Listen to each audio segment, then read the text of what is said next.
So welcome back to the program. This course is Dollars and Cents, where we help you make sense out of all of life's decisions involving your dollars. On this segment, Rob, we're trying to help people make sense of what some of these fraud alerts and credit freezes are all about, particularly in light of the most recent headlines involving the massive data breach that occurred at National Public Data Company. They're the ones that keep track of stuff, of the information that comes to us with questions that verify our identity. So if you've ever been asked questions like what was the color of your first car, or what was the make of your first car, that kind of stuff, that's the information that they warehouse. And it was a pretty significant data breach, that's for sure.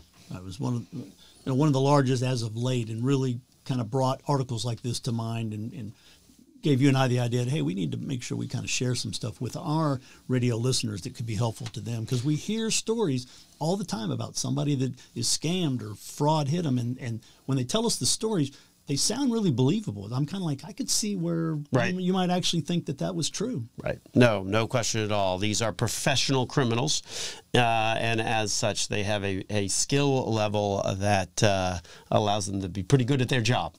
And so before the break, we were talking about the difference between a fraud alert versus a credit freeze. How do you go about putting one of those on your credit profile in the first place, Rob? So placing that credit freeze is pretty easy. It's free. Just requires you to reach out to each of the credit reporting bureaus and notifying them what's going on. There are links and phone numbers available online to get to each of the three. And in a few moments, if we have some time, I can share that information. Again, if you have the credit freeze in place, if you want to apply for credit, it's really easy. You just remove the credit freeze. It won't keep you from using your current credit cards while the freeze is on. A lot of people ask, well, could an attacker try to freeze my account? Just they can do so many things. And the answer would be kind of difficult, because to lift that freeze, you got to either have an account that you set up the freeze with the bureau. You got to have a password. You can have a PIN, personal identification number. Keep that close to home, and we can't emphasize the importance of don't use the same PIN for everything, because people, the scammers figure out pretty quickly that if they have a PIN, they use it over and over and over, and if it keeps working, they've hit the jackpot. Right. But more often than not, we as humans, we have a tendency to use the same PIN. Right. I mean, I'm kind of guilty of it too, because I can remember it. No, that's exactly right. That's exactly right. And the beauty, what is easy if you're trying to do a fraud alert or a credit freeze, is that there are 3 different credit bureaus. All it takes is to call one. You don't need to call all 3. You can call one. Once you call one, then they're required to notify the other 2, and ultimately that's how you can ultimately get that on your particular credit profile. So what else should people be doing? How do you go through this process of unfreezing or working through kind of having these alerts on your credit profile? Right. So people always ask, well, when should I put a freeze on my account? And it's anytime you're concerned. A lot of people say, if you're asking if you should, you probably ought to have something on your mind. It's easy to do. It can save you a lot of headaches. Place it. And just understand that if you need to remove it, don't forget to get that done before you go apply for new credit. I actually have had for several years a fraud alert on my personal credit profile. A few years ago, someone was trying to kind of borrow money under my name at a variety of banks here in Central Florida. And so I've had that fraud alert for years now. With the fraud alert, the pain thing is that you have to renew that every year. So you have to call and say, hey, I want to continue that fraud alert. However, if there's an actual crime where you file the police report, then you have the ability to actually get that, have that on your credit profile for an extended period of time. Right. Whereas the credit freeze, you put it on, it's on there indefinitely. Right. So, and so it works. It's great. Just keep in mind that if you down the road you're a little more comfortable, you want to buy something, you will need to remove that freeze. But then you just put it right back on. Well, and then this also dovetails into sort of your credit score, right? So anytime you have an issue with any type of credit, then it can also impact your credit score as well. Right. I mean, pay attention to your credit reports, your accounts, balances, and things like that. You want to look at your bank account. your credit card statement, your investment accounts. A lot of people just assume that they're accurate. But, if you see some activity you don't recognize, you want to jump on it pretty quick, because the longer it's in place, the easier it is for the fraudsters to continue and invade your space. What happens a lot is, like, on your credit card, we all have a lot of streaming services. Like, I know I've got ESPN, and then I've got my Yahoo TV, and then all these different things add up, and now you want to watch movies. And so they get on your credit card, and you just assume, you see every month a bunch of charges, and you just keep moving along. The fraudster will, like, sneak in and say, okay, I'm going to just throw in a charge for $8.99. Doesn't really stick out.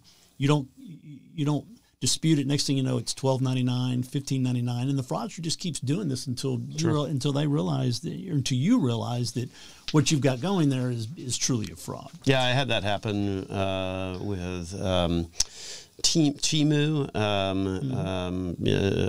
It may not be the exact. It was a Chinese website that.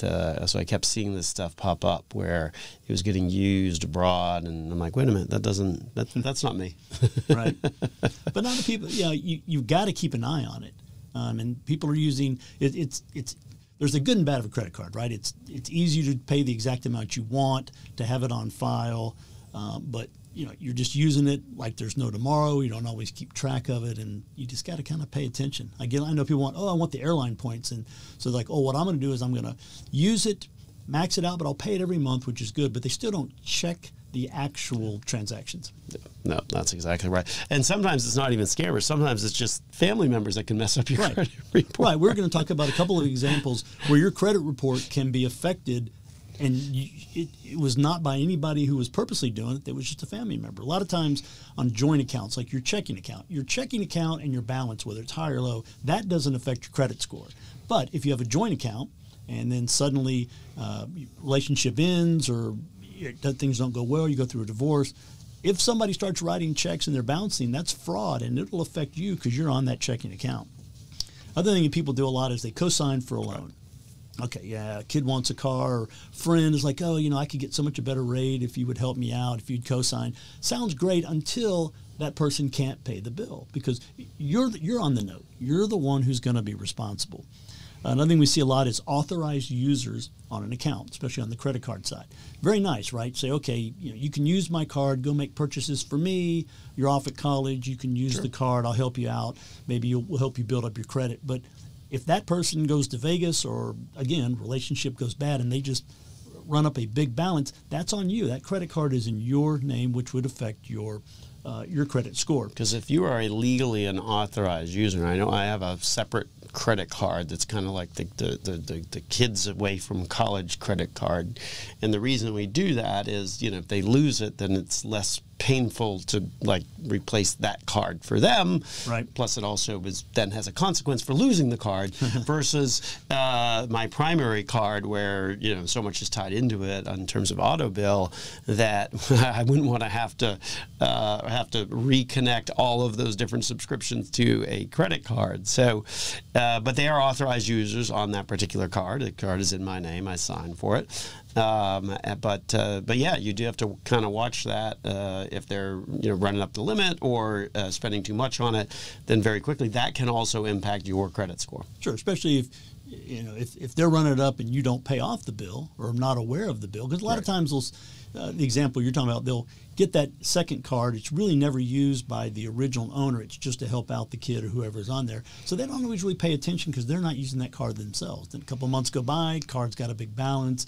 Nobody's paying it off. Boom, credit score gets a hit. Correct. Nope, that's exactly right. And so all of this correlates well with making sure that protecting your credit score as well, protecting yourself through fraud alerts, credit freezes, but also protecting that credit score as well. So some interesting topics here in terms of just from the headlines and why it's important to understand the difference between fraud alerts, credit freezes, what you need to know on on those in order to successfully place those on your credit report. When we come back, I'm going to have you give those numbers out, Rob, the website one more time for people to see if they were a victim of the National Public Data Breach.